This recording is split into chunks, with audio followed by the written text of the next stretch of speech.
Okay, the next topic is advantages of DBMS. Advantages. Okay, so first one is segregation of application program. Segregation of application program. Segregation means divisions, பாகுபாடு அப்படின்னு சொல்லுவாங்க இல்லையா அது. So அப்போ வந்து according your task you can segregate your applications. Okay, that is segregation of application program. Okay. The second one is minimal data duplication or data redundancy. This is one important use of DBMS. Minimal data duplication, data redundancy, which means it avoids duplications. That is the meaning of this.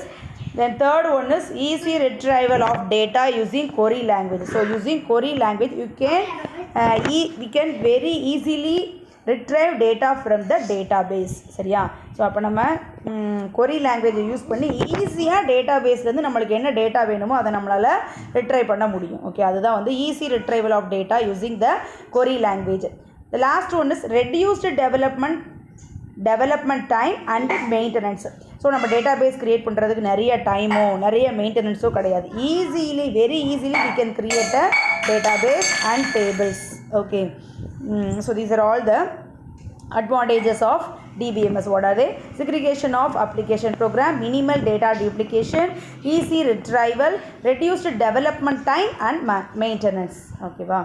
Then the next topic is components of DBMS. Components of DBMS. So the database management system use 5 major components. They are hardware, software, data, procedures, database access language. So these 5 components are used by DBMS. Okay, so this is a diagram. Okay, software, hardware, and then procedures and methods, and the database access language. So these are the main components in DBMS. So first hardware. So hardware means all the physical components. நம்ம வந்து DBMS use பண்ணுற எல்லா ஹார்ட்வேரும் இதில் வரும். The computer, hardware, IO channel for data, any other physical component involved in storage of data. So டேட்டாவை store பண்ணுறதுக்கு என்னென்ன physical components தான் தேவைப்படுதோ அது எல்லாமே என்னது hardware component of DBMS. அடுத்து வந்து software. The main component is a program. So சாஃப்ட்வேர்னாலே என்னது ப்ரோக்ராம் கோடிங். சரியா? All the non touchable device இந்த computer is called as a சாஃப்ட்வேர்னு படிச்சிருக்கோம். சரியா? ஸோ அதை யூஸ் பண்ணி நம்மளால் என்ன செய்ய முடியல? Control every thing. The DBMS software is capable of understanding the database access language and interpret into database commands for execution. So நம்ம டேட்டாவை ஸ்டோர் பண்ணிவிட்டு அதுக்கப்புறம் நம்ம டேட்டாபேஸில் ஏதாவது ப்ராசஸ் பண்ணணும்னா நம்மளுக்கு என்ன வேணும்? சாஃப்ட்வேர் வேணும். ஸோ அந்த சாஃப்ட்வேர் கோடு மூலமாக தான் நம்மளால் டேட்டாபேஸுக்குள்ளே ப்ராசஸ் பண்ண முடியும். ஓகேவா? ஸோ அது வந்து சாஃப்ட்வேர் காம்போனண்ட் ஆஃப் DBMS. அடுத்து data. So data is a fundamental concept of DBMS. Data இல்லாமல் DBMSே கிடையாது. ஓகேவா? So it's a fundamental concept of DBMS. It is the resource for which DBMS is designed.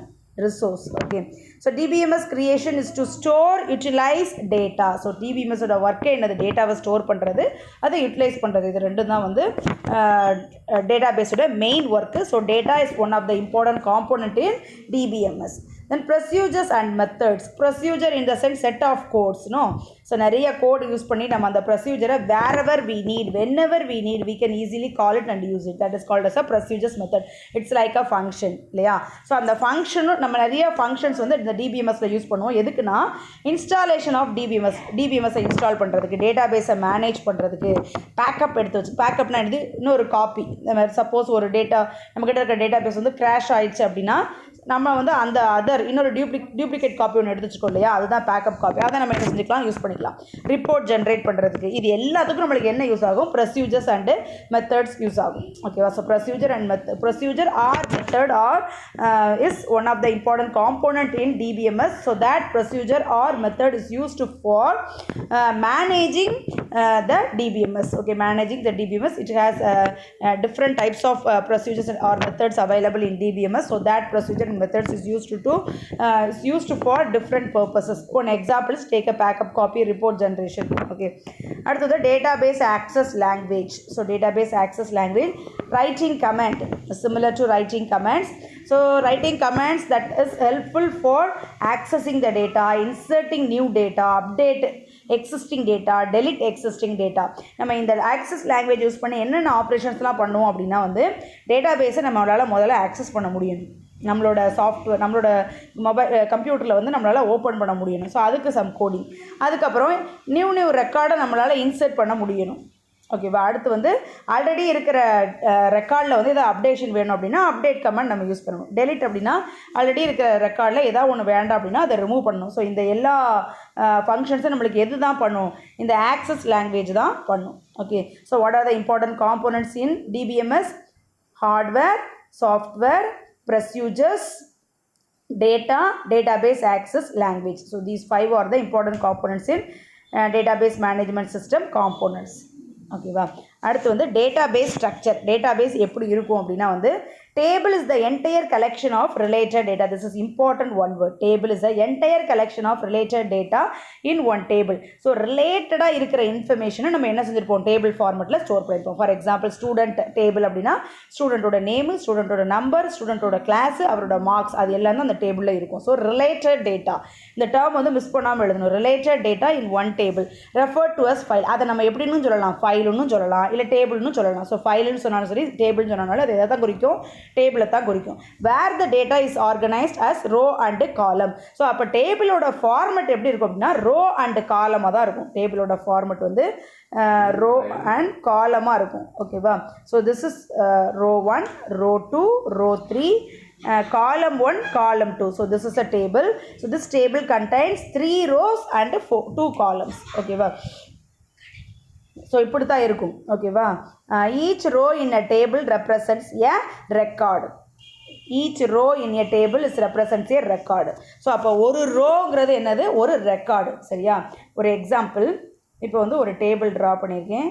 So இந்த டேபிளில் வந்து ஸ்டூடெண்ட்டோட name இருக்குது, இன்னொன்றில் வந்து ஸ்டூடெண்ட்டோட ரெஜிஸ்டர் நம்பர் இருக்குது. சரியா, அந்த டேபிளில் 2 ஃபீல்டு தான், ஒன்று ஸ்டூடெண்ட்டோட நேமு, இன்னொன்று வந்து அவரோட ரெஜிஸ்டர் நம்பர். இப்போ நான் ஃபார் எக்ஸாம்பிள் எக்ஸ் அப்படிங்கிற ஸ்டூடெண்ட் நேமை ஸ்டோர் பண்ணுறேன். அப்போ அவரோட ரெஜிஸ்டர் நம்பர் 1001 அப்படின்னு சொல்லி கொடுக்குறேன். சரியா, அடுத்து வந்து செகண்ட் ரெக்கார்டு, அடுத்த ஆள் இன்னொருத்தரோட பர்சன் நேம் வந்து ஒய்னு வச்சுக்கலாம். ஸோ அவரோட ரெஜிஸ்டர் நம்பர் வந்து 1002.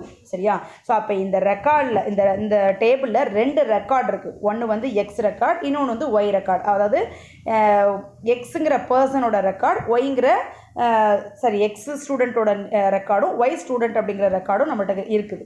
சரியா, ஸோ அப்போ 1 row in a table is called as a record.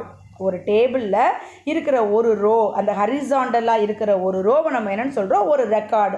அந்த ஒரு ரோவை வச்சு we can know about a single person data. ஒரு சிங்கிள் பர்சனோட டேட்டாவை நம்ம அந்த ஒரு ரோலேருந்து தெரிஞ்சுக்கலாம். சரியா, ஸோ அப்போ டேபிளில் என்னெல்லாம் இருக்கும், ரோ இருக்கும், காலம் இருக்கும். ஒரு ரோங்கிறது ஒரு ரெக்கார்டு. அப்போ ஒரு காலம்ங்கிறது ஒரு ஃபீல்டு. ஓகேவா, ஒரு காலம்ங்கிறது ஒரு field. Student number, student name, இதெல்லாம் என்னது, ஃபீல்டு. ஓகேவா, ஸோ அப்போ a table is known as a relation. இது important one word. Table is known as relation. டேபிளை என்னன்னு சொல்லலாம், ரிலேஷன் அப்படின்னு சொல்லலாம். Because it has a related data. So relation. Row அப்படிங்கிறது வந்து டப்பிள். ரோங்கிறது வந்து டப்பிள். சில பேர் டியூபிள்னு ப்ரொனவுன்ஸ் பண்ணுவாங்க. ஸோ நம்ம வந்து டப்பிள்னு எடுத்துக்கலாம். Tuple. Row is known as tuple. Okay, and column is known as attribute. சரியா, ஸோ காலத்தை என்னென்னு சொல்லுவாங்க, ஆட்ரிபியூட் சொல்லுவாங்க. ரோ வந்து டப்பிள் அப்படின்னு சொல்லுவாங்க. என்டையர் டேபிளை வந்து ரிலேஷன் அப்படின்னு சொல்லுவாங்க. இது மூணுமே இம்பார்ட்டன்ட் ஒன் வேர்ட். ஓகேவா, ஸோ அதுக்கு ஒரு எக்ஸாம்பிள் கொடுத்துருக்காங்க. Student number, student name, student age, student class, student section. அப்போ இது என்னது, ஒரு டேபிள். ஓகே, இது என்ன டேபிள், டேபிள் வந்து ஸ்டூடெண்ட், டேபிள் வந்து ஸ்டூடெண்ட். ஓகேவா, இப்போ வந்து ஒரு ரோ அப்படிங்கிறது ஃபர்ஸ்ட் ரோ யார், கண்ணன். கண்ணன்கிறது ஒரு ரோ. ஓகேவா, அப்போ ஒரு ரோங்கிறது ஒரு ரெக்கார்டு, கண்ணனோட ரெக்கார்டு. ரெண்டாவது ரோ வந்து ராமகிருஷ்ணன், அது ரெண்டாவது ரெக்கார்டு, இல்லைனா ராமகிருஷ்ணனோட ரெக்கார்டு. மூணாவது வந்து வித்யாவோட ரெக்கார்டு, இல்லைனா வித்யாவோட ரோ. ஓகேவா, ஸோ 5 ரெக்கார்டு வந்து இருக்குது. இந்த டேபிளில் 5 ரெக்கார்டு வந்து இருக்குது. ஒரு டேபிளை நம்ம என்னென்னு சொல்லுவோம்னு சொல்லியிருக்கேன், ரிலேஷன்னு சொல்லலாம். ஒரு ரோவை நம்ம என்னென்னு சொல்லலாம், டப்பிள் அப்படின்னு சொல்லலாம். ஒரு row Kannan tuple, Ramakrishnan tuple, Vidya tuple அப்படின்னு சொல்லி நம்ம சொல்லலாம். ஒரு காலத்தை வந்து நம்ம எப்படி சொல்லணும், ஆட்ரிபியூட்டடு சொல்லணும். ஒரு ரோவை டப்பிள்னு சொல்லலாம், ஒரு காலத்தை ஆட்ரிபியூட்னு சொல்லலாம், ஒரு டேபிளை ரிலேஷன்னு சொல்லலாம். ஸோ இது வந்து இம்பார்ட்டன்ட் ஒன் வேர்ட்.